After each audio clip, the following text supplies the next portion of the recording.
Okay, so we're talking today about graphing the cosecant and secant functions. Man, that barely fits on one slide. This one, cosecant. Remember our definition for cosecant? That's 1 over sine x. So here, this kind of green function, what's my here? This kind of light green graph is our sine function. And when sine is 0, then 1 over 0 is undefined. And so we have to figure out what the cosecant function is doing. Sine is 0, that multiples of pi. 0, pi, 2 pi, minus 2 pi, it's 0. And so if you look at the sine function, as you come down here to x equal to 0, these are getting very, very close to 0, which means 1 over it is getting very, very large. The same thing on this side. As x approaches pi, sine is still positive. 1 over a very small number becomes very large. 1 over 100 becomes 100. 1 over 1,000 becomes 1,000. So these values are getting very large. In fact, they approach these vertical asymptotes. If sine is negative, it does the exact same thing. It makes those U-shapes going down. So what you have to do to graph these is you have to find where your vertical asymptotes are, just like we did last time. But then we're going to find, instead of just intercepts, we have to find the maximums and the minimums. The maximums are the maximums where the function is below your x-axis, and the minimums are the smallest values of the U-shape where it's above the x-axis. So we have to find those maximums and minimum values. And then we're going to plug that into our function to sketch our graph so that we know where those values are. We just have to plug in one each so we know what it takes care of our shifts and everything. So let's actually, the cosecant, I meant to split these apart, but I didn't. So the cosecant one is going to look exactly the same, except the vertical asymptotes are at pi over 2, and the minimums are 2 pi and pi plus 2 pi, minimums and maximums. The cosecant, the vertical asymptotes are at multiples of pi, and the minimums and maximums are pi over 2 and 3 pi over 2. So they change. That's the difference between them. Notice that the range for both of these doesn't include the interval between -1 and 1. That's because you're taking this function and folding it down. It doesn't go in between that interval right there. So that's the range on those. Let's actually sketch some of these. We're going to start with cosecant. So I'm sketching the graph of 2 cosecant x plus pi over 4. So for the vertical asymptote, if you look at your cosecant function, what does it say I should set x plus pi over 4 equal to for the vertical asymptotes? N pi. How should we solve that?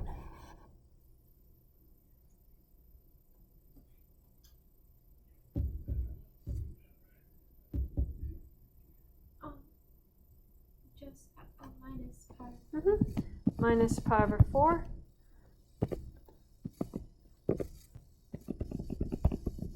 And so you have x is equal to minus pi over 4 plus n pi. And now we're going to make n be -1. And what is x equal to? You have negative pi over 4 minus pi, which is negative pi over 4 minus 4 pi over 4, which is negative 5 pi over 4. When n equals 0, what do we get? Yeah, negative pi over 4. When n equals 1, pi over 4 plus pi, negative pi over 4 plus pi is going to be 3 pi over 4. Those are the vertical asymptotes. Let's look at the mins. So we have x plus pi over 4 is equal to, and what do we have for the minimums? Look at your, I'm setting it equal to something. You're solving it. Pi over 2 plus 2n. Yeah, pi over 2 plus 2n pi. Solve it, you're going to have x is equal to pi over 2 minus the pi over 4. What is pi over 2 minus pi over 4?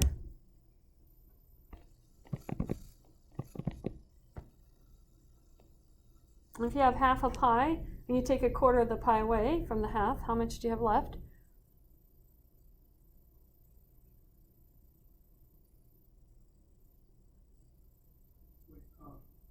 For Quarter pi. What's your question there? where did you get the pi of 4 from Yeah, I skipped a step. the? No. Like from the equation. Did you get it from the parentheses? Yeah. And then you do to the maximum. Yep. Just like we did last time. Everything inside the parentheses is what you're setting equal. Oh. So you have pi over 4, pi over 2 minus pi over 4. Okay, that didn't work well. Put a minus sign right into my fraction. There we go, minus pi over 4 plus pi over 2 plus 2n pi, which is pi over 4 plus 2n pi. Now when n equals -1, what is x equal to? You have pi over 4 minus 2 pi. That's minus 8 pi over 4, so minus 7 pi over 4. Does that sound right? If n equals to 0, what is x equal to? Pi over 4. If n equals 1, x equals pi over 4 plus 2 pi, 9 pi over 4, I think. So those are the minimums. And then we have our maximums. We have x plus pi over 4 equals what?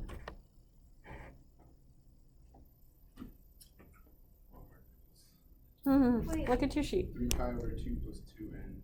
Yes. Wait, what?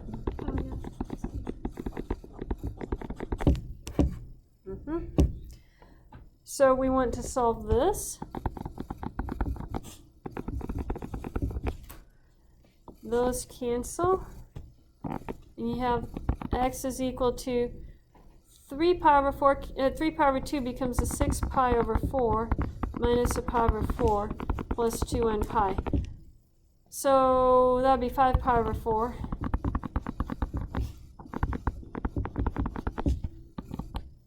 That look right? So then our next step is just plug in the values for n. When n is a -1, you have x is 5 pi over 4 minus 8 pi over 4 because that's minus 2 pi. What is that, minus 3 pi over 4? I skipped a step there. Did everybody figure it out?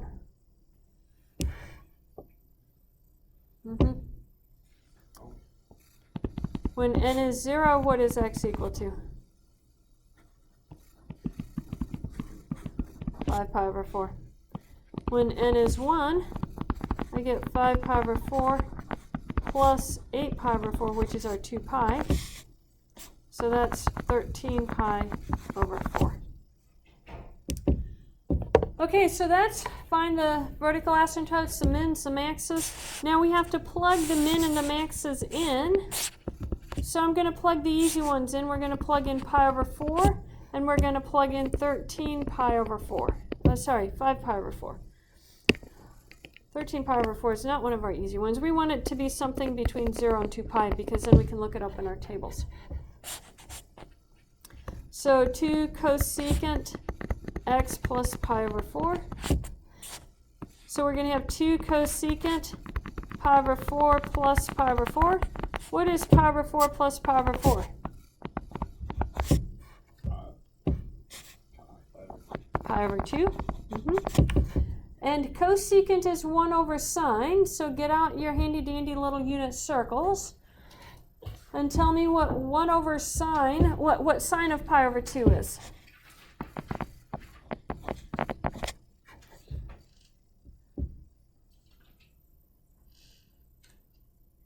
1. So I get 2 times 1 over 1, which is 2. That makes sense to everyone? So let's look at the next one.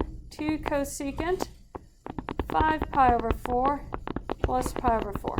What is 5 pi over 4 plus pi over 4? Cosecant is 1 over sine. 1 over sine.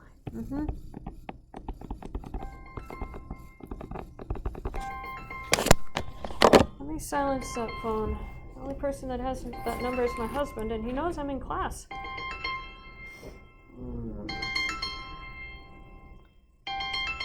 Turns out my niece has it too now. No, I just don't give my cell phone number out because then it'll ring in class. I'll fix that. Let me turn it on to... No, I don't need to do that. She probably has a reason for calling. She's a freshman. She claims she's not good at math, but I'm sure she is because she never asked for any help on it. So I think she's just saying it. Okay, 2 cosecant 3 pi over 2. What is cosecant of 3 pi over 2? Remember, cosecant is 1 over sine. What is sine of 3 pi over 2? Negative 1.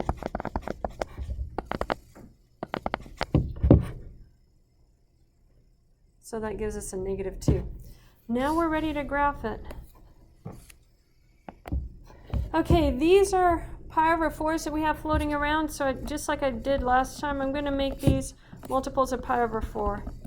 Pi over 4, 2 pi over 4, 3 pi over 4, 4 pi over 4, 5 pi over 4.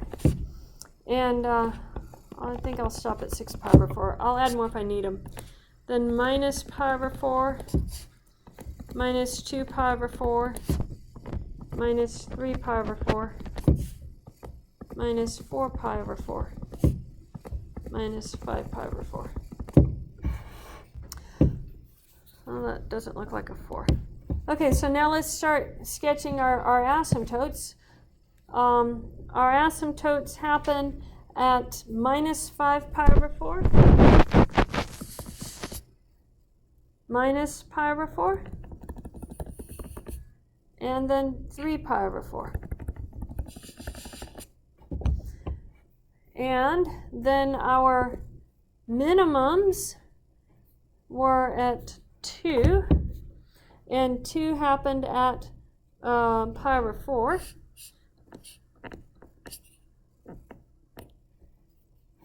And then negative 2 at 5 pi over 4. Positive 5 pi over 4. There we go.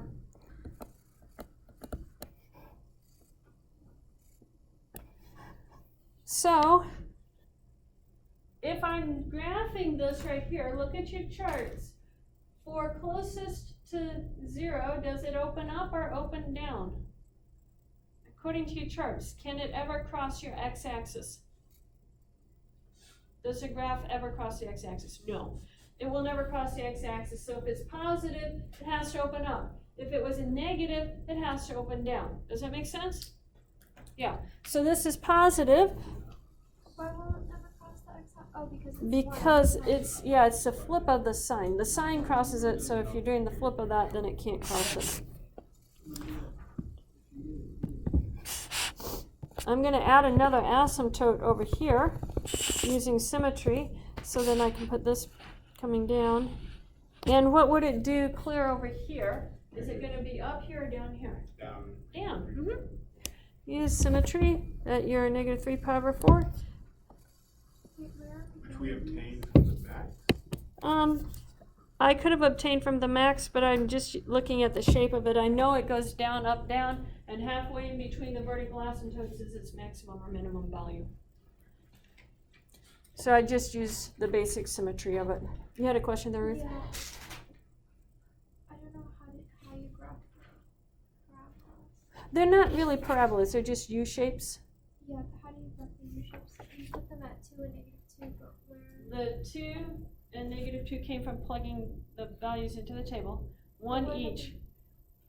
Maximum. So this one, the pi over 4 came from the minimum, and then the 5 pi over 4 came from the maximum, so that's what I plugged in for the x values here. Oh, okay, and then we're done with that. And then we're done, we don't have to plug in anymore, just plug in those two. And then that gives you your basic shape. Any other questions on that?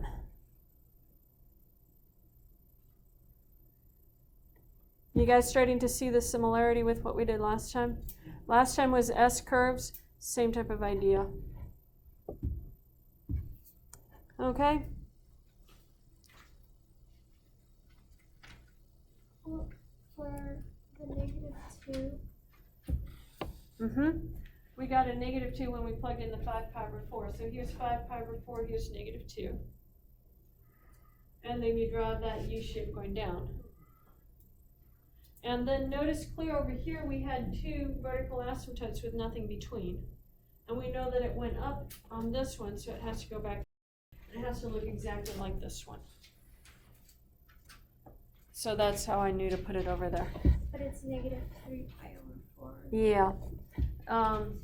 I could have gotten that by plugging in a -2 for n. Oh, okay. I mean, I didn't plug in all the right values for it. Either that or I didn't do the -1 correctly.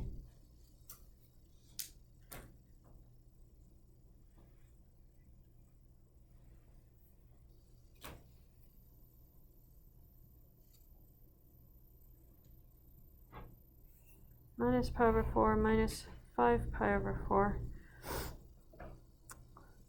3 pi over 4 for the verticals.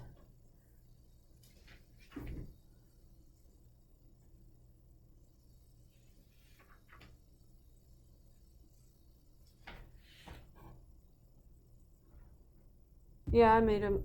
I didn't calculate it. Okay, let's continue. You guys get to sketch 3 cosecant 2x. When you get that copied down, I'll put this back on the previous slide so you can see the steps. Do you like a pencil? I was gonna write it up to Vanessa and say, please be in. Pretty sure that there is a pencil. I'm not sure it has an eraser, but there's a pencil. There you go.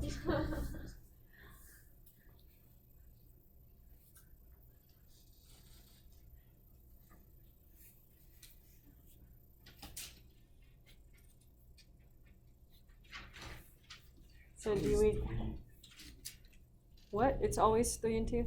Those are easy numbers to use. If I use bigger numbers than that, then things get really ugly. So guess what numbers are going to be on the test? 2 and 2. Probably. Okay, so there's a previous slide so you can see how I did it.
Oh, I know what you're getting confused about, Ruth. Look at this a second. This looks like it should be coming from, you would think this comes from a minimum. It comes from the maximums. Because the minimums are the smallest value in the U shape. The maximums are the highest value in the U shape. So that comes from the maximums, which indeed we have right here. Oh. Yes. Yes.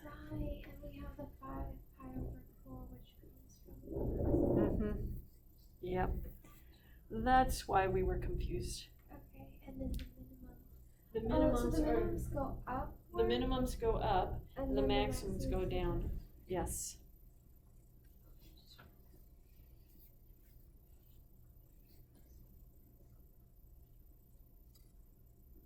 My pencil.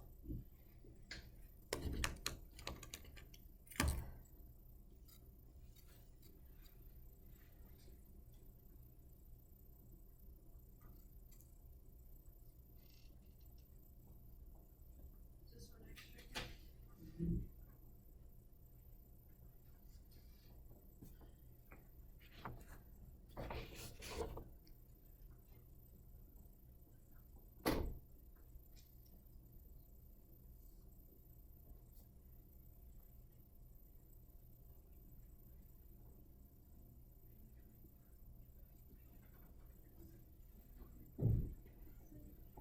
When you divide something like pi over 2 divided by 2. It becomes a pi over 4, pi over 2 times 1/2. Okay, so you flip it like that. Okay. That's correct.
Okay,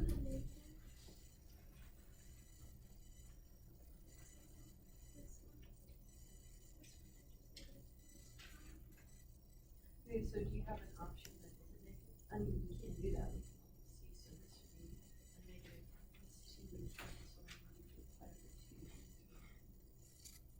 Oh, yeah. I'm sorry about that. And then negative pi over 2, you start here and go into 6 pi over 2, so that's exactly like that. You're welcome.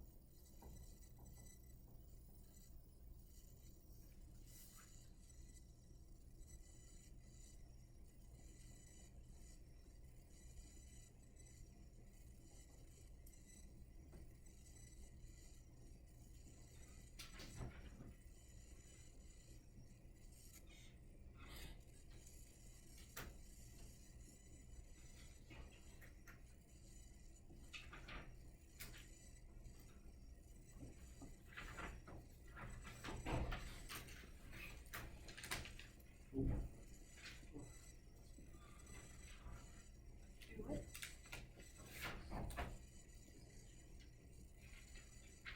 That's looking right. These are done now. Well, you should have these times here.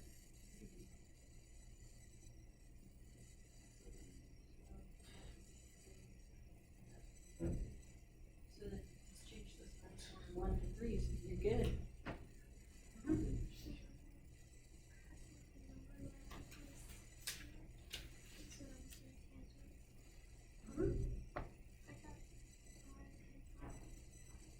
So yeah, then you just use pi.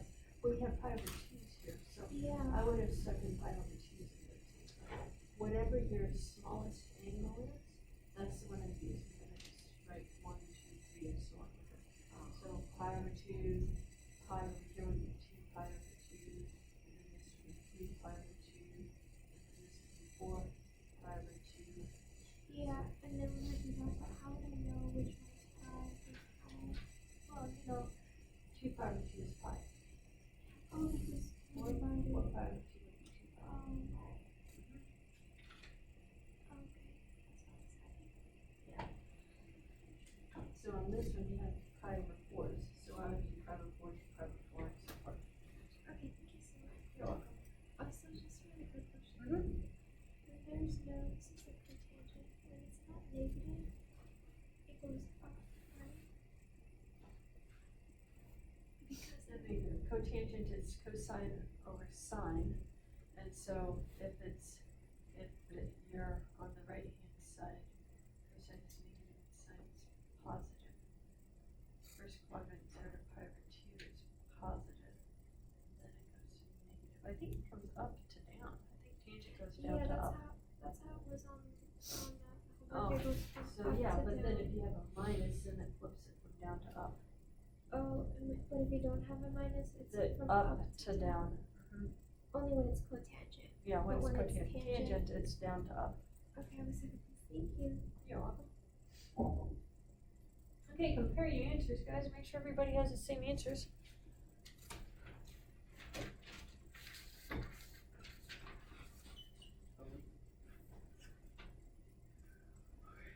So much.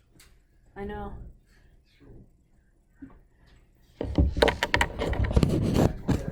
Yeah, we're gonna do one more of them. We may not get it actually, the classwork done, but we have to do one more example. Yeah. Okay, so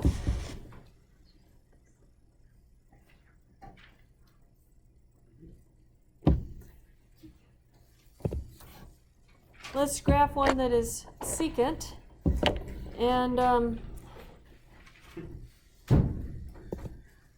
yeah, let's graph this one. Minus 2 secant pi x plus 1.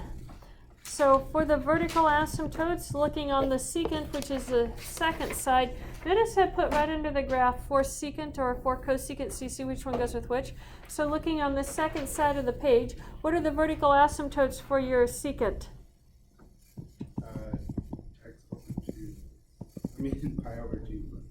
Oh yeah, oh, I wrote x, you read, yeah. Pi over 2 plus n pi. Now, the reason that I have this example written this way is because you have a problem on your homework that looks like this.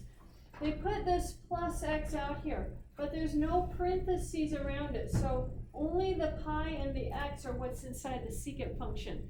This plus 1 is outside of the function. Okay, so notationally, this is the same thing as writing it as 1 minus 2 secant pi times x. That's what it is. So pi times x equals pi over 2 plus n pi. How do I solve that for x? Divide by pi. So on this side, on the left-hand side, the pi's cancel. You get x equals. And on the right-hand side, you're going to have the pi's cancel in each of them. You have to cancel it in all the terms in the numerator. And so you get 1/2 plus n. Now this looks really strange to us because we're used to seeing that pi there. Don't let it throw you. It works just as good. So when n is equal to -1, what is x equal to?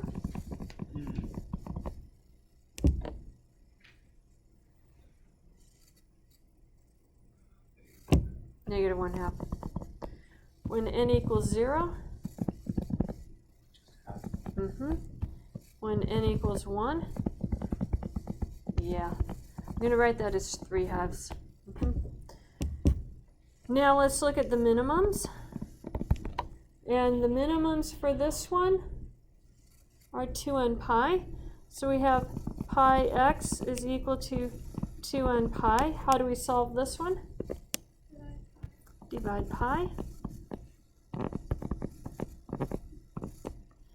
And we get x is equal to 2 times n. When n equals -1, what is x equal to? -2. When n equals 0? When n equals 1? 2. And then we do our maxes. So we're going to have pi x is equal to pi plus 2n pi. Divide everything by pi. Cancels on the left, and it cancels with all the pi's in the numerator on the right. You have x is equal to 1 plus 2n. When n is 0, what is x equal? Sorry, n equals -1. What is x equal to?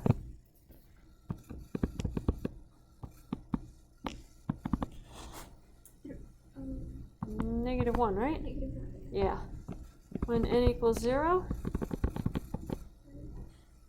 1. When n equals 1, yep. Now let's plug it into our table.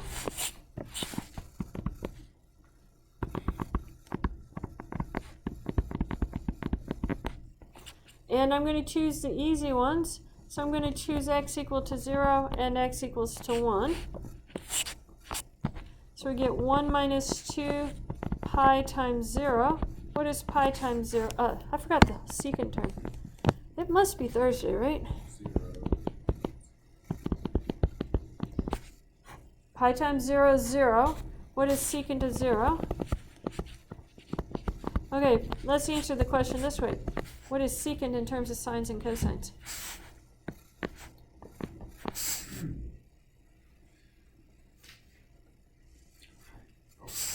Yeah, that's a different one.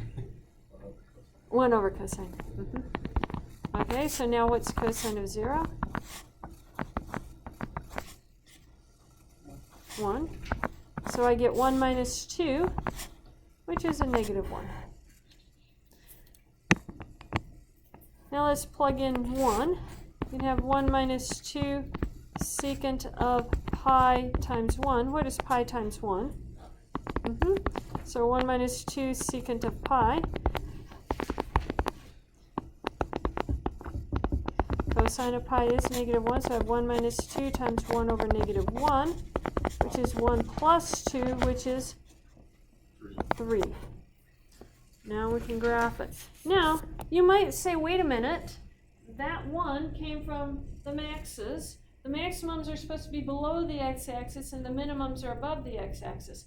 Except watch what happens. I have a negative right here. So that means the minimums and the maximums are reflected. What I get as a minimum is actually a maximum, and what I get as a maximum is actually a minimum because of the minus sign right there. And we have to take that into consideration when we graph it. Okay, so these are in 1/2 and 1 and stuff, so I'm just going to use 1/2, 1, 3/2, and 2, and then negative 1/2, negative 1, negative 3/2, negative 2. And let's do the vertical asymptotes. Negative 1/2, 1/2, and 3/2. So then at 0, we have a negative 1. That's actually closer to negative 1/2. So let's keep our scale the same. There's our negative 1. And does it open up or down? Remember, your graphs can't cross the x-axis, right? So it has to open down. So U-shape opening down. And then at 1, it's at a height of 3. I chose a big scale. I don't know what I was thinking. Let me get my asymptotes extended.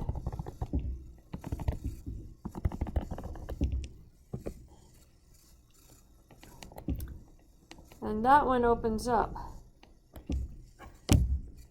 Now if I wanted to draw another one, say over here on the right hand side over here, where would the next asymptote be? 2. It goes on 1/2, 3/2, so the next one would be? Yeah, asymptote. You said center. 5/2. So that would be this point right here. And then that would be down here at negative 1, and it would open down. Okay. It follows the same rules for both of them. If your point is negative, then it opens down. If the point is positive, it opens up. These will never actually cross your axis unless I give you a very sharp shift on it. I would have to give you a shift of like a -4 or something to shift everything down 4. And then the top ones would open up and cross the x-axis. I'm not going to do that. So if you have positive values, it opens up. If you have negative values, it opens down. And that's the way you can think about it. Does that make sense? I don't think we're going to have time to actually finish this one, so let's go ahead and be done for today. If you have questions on anything, let me know.